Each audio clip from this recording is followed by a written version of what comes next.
their homes because they could be targeted for attack. They'd gone to the local UN school to seek refuge, only for that too to be shelled, killing at least 15 people and injuring very many more. The incident, yet another demonstration of the few areas in Gaza which can now be deemed safe from attack.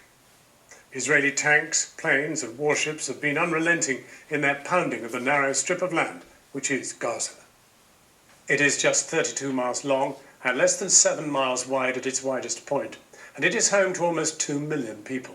The Israeli Defense Force has extended a 3-kilometer buffer zone inside the border, effectively putting Israel in control of 44% of the Gaza Strip. Today, the United Nations says that before dawn, Israeli artillery hit families sheltering in a UN school in Jabalia. 15 children were killed, scores more wounded. The UN says it is the 6th time one of their schools has been hit, but concedes that Hamas rockets and weapons have been found at 3 of its schools since the conflict began.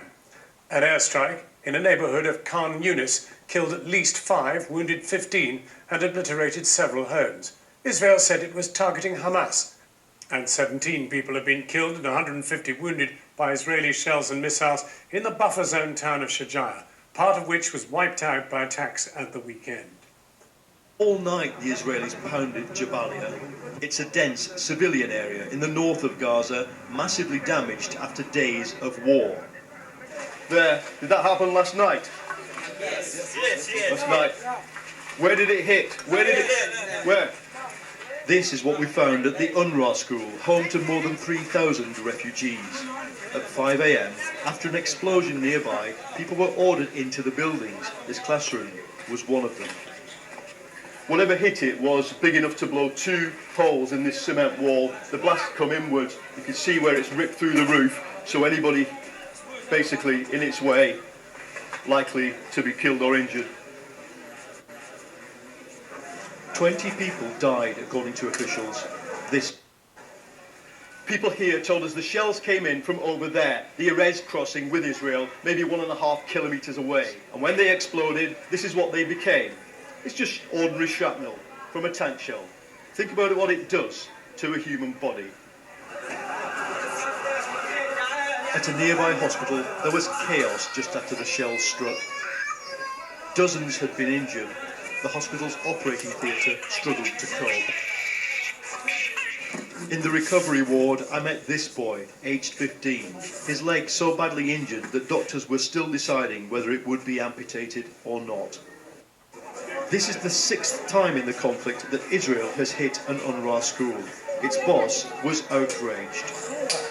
The precise location of the Jabalia Elementary Girls' School and the fact that it was housing thousands of internally displaced people was communicated to the Israeli army 17, that's 17 times, to ensure its protection, the last being at 10 to 9 last night, just hours before the fatal shelling.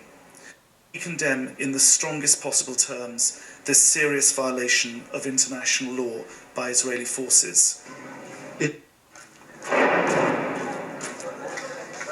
The human toll is rising. 1,240 Palestinians have been killed, according to officials here. They include this 18-year-old killed in Jabalia market by a shell this morning. I told his father I was sorry. He told me this. Today you're telling me you're sorry. Go and tell your Prime Minister to stop supporting Israel. The anger among those bereaved today was palpable. And after the anger comes the grief. Paul. Israel is focused on its own victims. Last night, hundreds gathered at the Great Synagogue in Jerusalem for a memorial to 3 Israeli teenagers. Their killings in the West Bank triggered a bewildering surge of violence that no one now seems able to stop.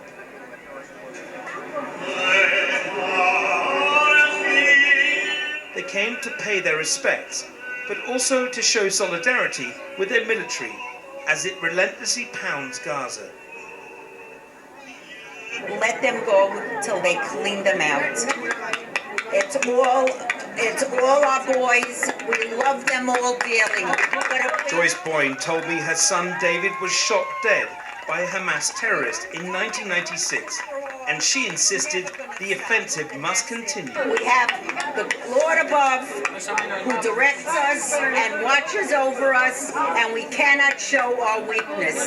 We have the Lord above who directs us and watches over us, and we cannot show our weakness. We have a strong army, and we've got to stop it. Enough. Enough. And we need to end the propaganda from both sides because... The propaganda? What kind of propaganda? I don't know, I think it's... A young American working in Israel decided to speak up. It didn't go down well. No, I'm not saying that. To criticize Israel is not necessarily anti-Israel. What's the propaganda? Because No, I'm not doing it. No, I figured. Okay, so you know what? Your life is not on the line, kid. And so you can be a big intellectual, but the bottom line is, when you're, you know what? I would suggest as a volunteer, go hang out in Sderot for a few days. Well, and you see know, all the just because kids. I'm not Jewish, I still have a voice, right? With much of the nation speaking with one voice, the small numbers who do protest the war have found themselves targeted. Anti-war demos have been countered by protests staged by ultra-nationalists who are not afraid to air their racist, extreme views. Here they gleefully chant, "There's no more school in Gaza," because all the children are dead. Not afraid to air their racist, extreme views. Here they gleefully chant, "There's no more school in Gaza," because all the children are dead.